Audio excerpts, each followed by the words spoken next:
Salut à tous, mes petits raccoons, j'espère que vous allez bien. Pour le moment, je parle tout seul, c'est-à-dire que je n'ai pas encore d'auditeur, mais ça ne saurait tarder. Avant de commencer de parler du thème de la vidéo qui est voyager seul, j'aimerais vous raconter une petite anecdote qui vient de m'arriver. En sortant là de prendre un petit McDo, en attendant dehors, sagement que ma commande arrive, il y a un mec qui s'est retourné vers moi et qui m'a fait Oh, le youtubeur. Et j'ai trouvé ça quand même, j'ai trouvé la coïncidence assez frappante parce que j'ai créé ma chaîne YouTube hier et j'ai posté ma première vidéo hier. Donc personnellement, en un quart de siècle, même 26 ans, 26 années, je n'ai jamais vu, jamais entendu quelqu'un me dire youtubeur ou quoi que ce soit. Donc en fait, il y a, je sais pas, il y a un message qu'on veut me faire passer à travers ça. Je suis désolé, mais je suis pas très croyance, etc. Mais il y a des choses, c'est pas des coïncidences. Enfin, pour moi, c'est pas une coïncidence. Je sais pas si vous baladez dans la rue et qu'il y a un mec qui se retourne vers vous et qui vous a déjà dit si vous étiez youtubeur et la veille vous avez créé une chaîne YouTube. Je trouve ça quand même assez dingue. J'ai l'impression que c'est un PNG qui a été mis sur ma route. On est dans un jeu et le PNG il a pop comme ça et le mec il m'a dit mec, t'es un youtubeur toi. Waouh, ça a frappé fort là-dedans. Donc, je pense qu'il faut être attentif aux signes dans la vie. Vous devriez faire de même.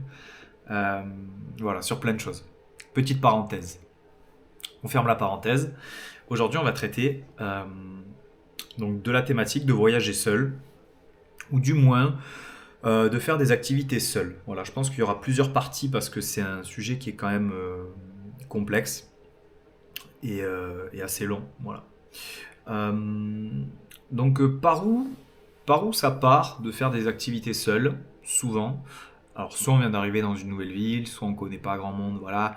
Ou alors on n'a pas d'amis malheureusement dans sa ville ou ailleurs.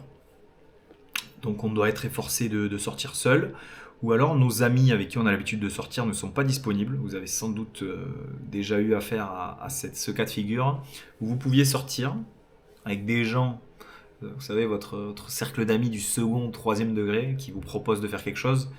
Mais vous leur dites non, non, non, je suis pas dispo parce que en fait vous voulez partager un moment avec les personnes, vos amis les plus proches. Voilà. Je suis sûr que ça vous est déjà tous arrivé, donc vous avez décidé de pas sortir parce que les amis les plus proches n'étaient pas dispo. Donc ça arrive une fois, bon, vous encaissez deux fois et tout, et puis bon, vous dites merde, moi je travaille toute la semaine et le week-end, putain, mes potes ils sont pas là pour sortir, donc merde. Donc qu'est-ce que vous vous êtes dit? Vous vous êtes dit, et si je sortais tout seul? Et si je faisais une activité tout seul? Si j'allais au cinéma tout seul, au restaurant tout seul, ou que j'allais boire un verre tout seul? C'est quand même pas facile. C'est quand même pas évident. Euh, Moi, je remonte plusieurs années en arrière, peut-être, bon, je sais pas, plusieurs années en arrière, 6, 7, 8 ans, je sais pas. Ce cas de figure arrive, et je décide de sortir seul. Donc, donc je décide d'y aller à pied. Pourquoi à pied? Parce que si j'allais en vélo ou en moto, en scooter, etc., je sais plus quel moyen j'avais un moyen de locomotion qui est certain. Voilà. J'étais motorisé. Je me suis dit que si je faisais la route de chez moi jusqu'en ville pour aller boire un verre tout seul, avec une moto ou un scooter, ça allait être beaucoup trop rapide. C'est-à-dire que le trajet, j'allais arriver directement et j'étais pas prêt à ça. Donc j'habitais peut-être à une demi-heure à pied de la ville, des bars intéressants, etc. Donc j'ai décidé d'y aller à pied et je me suis servi de cette marche pour pouvoir comme me préparer. C'était un échauffement, c'était une préparation pour me dire voilà, je me mettais en mouvement. On dit l'action crée le mouvement, donc voilà, c'est pas en restant chez soi qu'il va se passer des choses. Donc je me suis dit, bon, allez, on va y aller, on marche, on marche, on marche. Je me suis arrêté même pour manger un kebab, je me souviens que j'ai mangé sur la route. Et je marchais, je me suis dit, putain, mais là tu vas sortir tout seul. En plus, ça fait, je sais pas, 20 ans que tu habites dans la ville, tu connais plein de monde, on va te voir seul, c'est bizarre quand même, c'est louche. Hein. Vous imaginez, j'avais des potes avec qui sortir, et j'ai préféré leur dire non et sortir tout seul. Donc je me souviens avoir traversé ce fameux pont là et je suis arrivé dans ce bar et j'ai commencé à commander une bière Voilà, j'ai commandé une simple bière et puis j'ai attendu, je sais pas, et puis petit à petit, les choses se sont faites toutes seules en fait.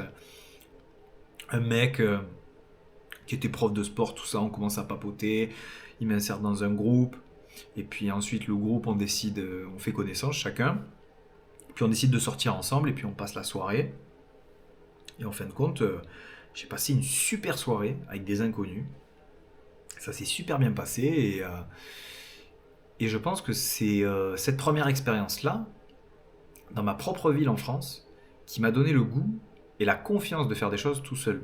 Et surtout de me détacher du regard des autres parce que c'est complexe. Je sais qu'il y en a beaucoup qui en souffrent, même, vous savez, quand vous êtes tout seul dans le métro, vous vous sentez observé. Ou...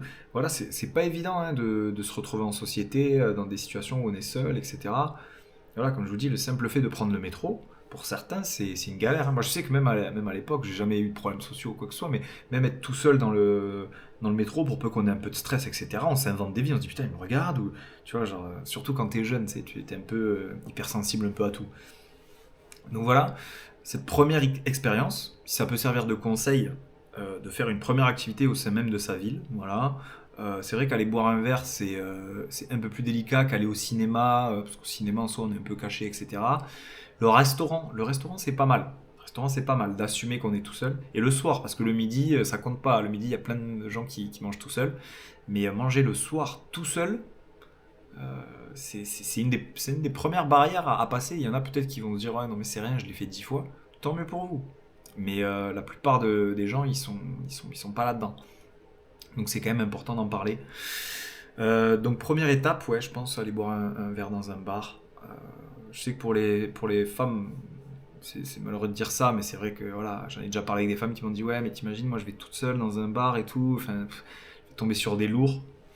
C'est vrai, c'est pas faux, mais c'est pas non plus inéluctable. Tu vas peut-être aller dans un bar un peu mieux, un peu fréquenté, enfin bien fréquenté, etc.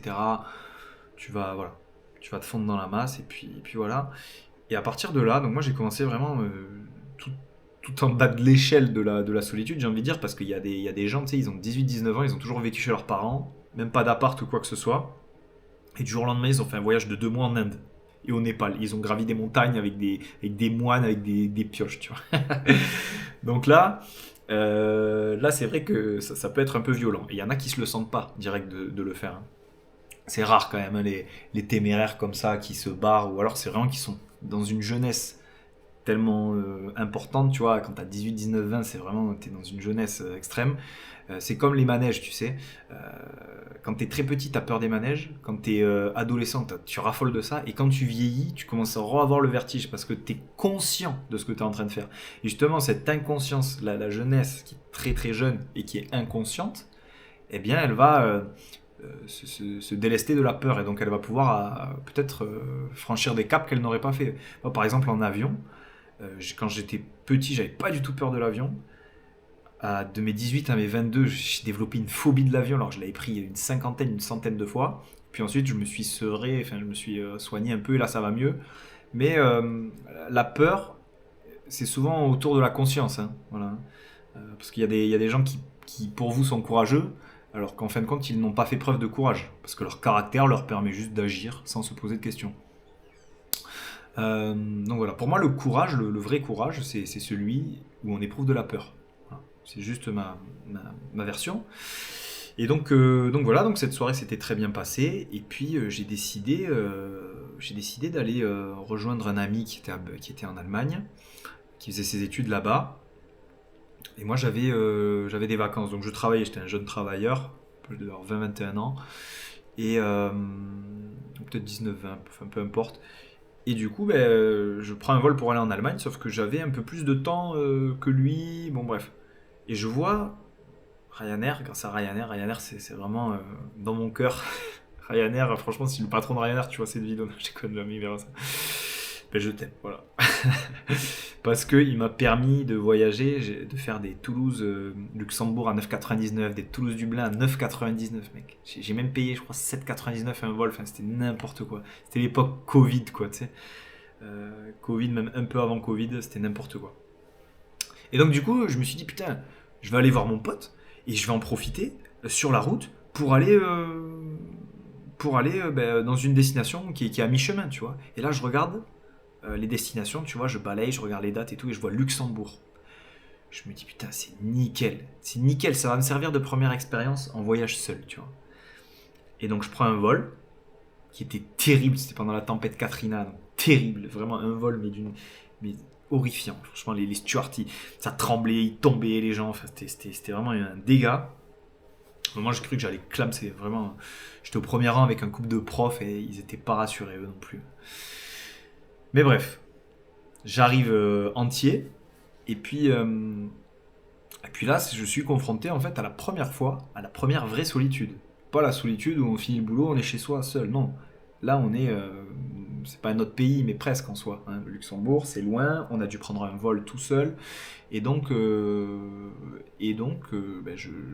prends une auberge ou un hôtel, je sais plus ce que je fais exactement, et je décide de marcher. Je marche sans m'arrêter, je marche. Ça me sert d'évacuer, de gérer aussi le trop-plein d'émotions, parce que je pourrais... Encore une fois, pour vous, peut-être c'est pas grand-chose, mais tu te retrouves dans une ville qui a rien à voir, je sais pas, tout seul, tu vois, je marchais. En fait, le fait de marcher, si franchement vous éprouvez du stress ou de l'inquiétude, marchez. Je peux vous dire, le Luxembourg, j'ai fait même la première couronne, la deuxième couronne de périphérie. Et, euh, et en fait, moi, ce que j'ai de suite adoré, c'est ce sentiment de l'éveil des sens. Tous les sens sont en éveil. N'importe quoi, un lac, des oiseaux, les voitures. En fait, on se met à redécouvrir la vie, en fait, comme si c'était une naissance. On assiste à une naissance, voilà, avec une conscience. Et tout est décuplé. Des choses qui étaient banales au quotidien deviennent source de curiosité, d'interrogation. Voilà. Tu vois des grosses bagnoles au Luxembourg passer, tu te dis ah ouais, là c'est riche, ah ouais, ce quartier est comme ça, ah ouais, à l'intérieur c'est comme ça, ah oui, donc là le café je vais le payer, ah oui, il est cher le café, et puis ça. Et puis en fait on va comparer tout, les éléments naturels, la gentillesse des personnes, est-ce que eux ils sont plutôt dans l'entraide, comment ça se passe, quels sont leurs codes, voilà. Et encore j'étais pas loin, j'étais au Luxembourg, hein, j'étais pas dépaysé, attention, c'est pas ce que je vous dis, mais voilà, on a l'impression de retrouver un instinct naturel qu'on a perdu, qu'on a enfoui en nous parce qu'on fait des boulots qui sont répétitifs. Voilà. Peu importe, même si vous avez de la variété dans vos boulots, à moins que vous soyez commercial itinérant ou ce que vous voulez, la plupart, on est dans une routine, que vous le vouliez ou non. On se couche, on se lève au même endroit, on a nos habitudes, nos petits cafés, on va aux toilettes à peu près dans les mêmes heures. Voilà. Et là, quand on sort de ça, juste avec un vol à 9,99, eh ben, j'ai trouvé ça dingue. Et donc j'ai rejoint mon ami en Allemagne. Et puis ben, on a fini le trip, etc. Et il me restait encore des vacances. Du coup, qu'est-ce que j'ai fait? J'ai regardé depuis Francfort s'il y avait des vols pas loin, pas chers. Et j'ai vu Francfort-Dublin. Et alors du coup, ben, mon pote il était dans les études, donc il devait reprendre, étudier. Voilà, je pouvais pas rester indéfiniment, j'allais pas le perturber. Et en fait, je me suis retrouvé à Dublin, donc, et tout seul. Et donc là, je suis allé en auberge, donc, et dans la même, enfin pas la même semaine, mais la semaine suivante, pour un montant mais dérisoire. Voilà. Donc souvent on me dit ouais non mais il faut plein d'argent pour voyager, ça c'est des conneries, franchement. C'est des conneries parce que 9 ou 10 euros, bon aujourd'hui peut-être vous allez payer une vingtaine ou une trentaine d'euros, mais ne racontez pas de conneries, voilà. Tout le monde peut mettre 20-30 euros dans un billet d'avion. Voilà, c'est juste du bon vouloir. Voilà. Tout le monde est en capacité d'épargner cette somme-là, hors exception, parce qu'il y a toujours des exceptions. Voilà. Donc voilà, je vais à Dublin, et puis je rencontre des Français, et puis ici, et puis ça, etc. Et puis donc je mets toujours le curseur un peu plus loin, jusqu'en 2022, où je me dis, bon, là, je suis fin prêt. J'ai gravi toutes les étapes, tous les échelons, pour être prêt à la claque finale, au boss final du jeu. Voilà. Là, j'étais dans le boss final de Mario, tu vois. Là, c'était Bowser. Le Mexique. Et tout seul. Voilà. Amérique latine, un peu dangereuse. Tout seul. Donc, je me souviens, je plaque tout. Hein, c'est-à-dire que, voilà, j'avais des contrats dans ma ville, etc. Ça marchait bien pour moi. Et je me suis dit, ouais, il faut que je tente le truc. Faut que je tente. Et donc je me casse. Je me casse au Mexique. je savais pas. En fait, je suis parti avec juste des économies, hein, c'est tout. Voilà, je suis juste parti avec des économies, tout ce que j'avais foutu de côté. Et, euh, et donc, je suis parti au Mexique. Et là, ça a été la vraie grosse claque. Voilà. Après, il n'y a pas besoin d'aller aussi loin pour prendre une claque. Mais déjà, mais le Mexique, c'est la plus grosse claque que j'ai mangée. Et en fin de compte, on apprend vraiment à se connaître quand on est tout seul. On oublie un petit peu les craintes. Et les craintes de tous nos piliers. C'est-à-dire les craintes, par exemple, je sais pas, en amour, la peur de la solitude qu'on peut ressentir. Vous savez, qu'on est en couple, qu'on se sépare et qu'on a ce truc-là de dire ah, je veux pas finir seul ou des trucs comme ça. Voilà, il y en a beaucoup qui ressentent ça et s'accrochent à quelqu'un et puis se raccrocher à quelqu'un pour essayer de chercher, de compenser. Et bien je trouve qu'à partir de là, pour ma part en tout cas, on se on s'indépendantise, ça n'existe pas, mais voilà, on devient de plus en plus indépendant et sur tous les plans. Voilà, donc sur le plan c'est-à-dire que le voyage, il va servir sur le plan amoureux, dans les futures relations, parce que ce sera plus sain, en tout cas vis-à-vis de ma personne, parce qu'on est deux pour que ça fonctionne, mais voilà, ce sera plus sain parce que, en fin de compte, je sais que tout seul, je suis capable d'aller au bout du monde. Et ça, il n'y a pas tout le monde, hein, qui est capable de faire ça, hein. La plupart, ils ont pas les couilles, il faut le dire, hein. Ils n'ont pas les couilles de se barrer, de prendre un billet, etc., hein. Donc, c'est pas rien. C'est pas rien et c'est une leçon de vie qui est exceptionnelle. C'est la meilleure leçon de vie qu'on puisse se donner à soi-même, hein. Voilà, hein. Donc je recommanderais vraiment à tout le monde de faire un voyage, donc soit de commencer par des petites destinations et puis ensuite vous avez vu, moi j'ai commencé par entrer dans un bar tout seul dans ma propre ville et puis au final ça m'a amené tout seul au Mexique. Donc j'ai fait petit à petit, l'oiseau fait son nid, voilà ce que j'ai fait. Et puis ensuite, j'ai rencontré un Français là-bas, on est devenus potes, c'était cool, on a fait la Colombie, voilà, après il nous arrivait des bricoles, des trucs. Et l'année d'après, je suis parti en Thaïlande, voilà, tout seul. Et là, je repars en Thaïlande tout seul. Et au bout d'un moment, on a cette espèce de God mode où là, je pars dans 10 jours et j'ai pas d'appréhension particulière. Mais pour autant, j'aurai peut-être toujours cette renaissance, ces renouveaux de sens, enfin ce plaisir d'exister et de se rappeler pourquoi est-ce qu'on vit. Voilà. Pourquoi est-ce qu'on vit, pouvoir se détacher, pouvoir être au plus près des civilisations qui ne sont pas complètement absorbées par les réseaux sociaux, des civilisations plus authentiques qu'on peut trouver en Asie, particulièrement en Thaïlande, avec voilà, des gens qui arrivent à nous reconnecter. Et heureusement qu'il existe encore des lieux tels que la Thaïlande aujourd'hui, bien sûr exemptés toutes les micro-villes, parce que par exemple on dit Phuket. On dit Phuket, ouais, non mais Phuket c'est un bordel à ciel ouvert, etc. Phuket c'est la plus grande île de Thaïlande, c'est très familial sur tout autour. Je suis jamais allé, mais je suis persuadé, tout comme Koh Samui où j'y suis allé, etc. Si vous voulez, c'est comme si, je sais pas, sur mon corps j'ai un bouton et on me dit t'as la varicelle, tu vois, ça marche pas comme ça. Ça marche pas comme ça. Donc, donc voilà, je pense que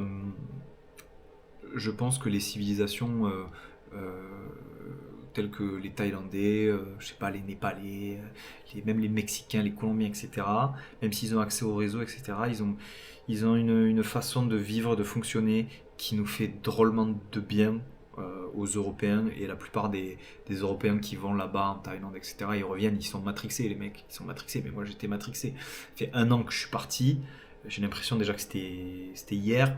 Et je me saigne, je regarde des vidéos que de Thaïlande depuis 1 an. Parce que voyager, et pas que seul, mais voyager tout court, ça permet de voir de nouveaux horizons.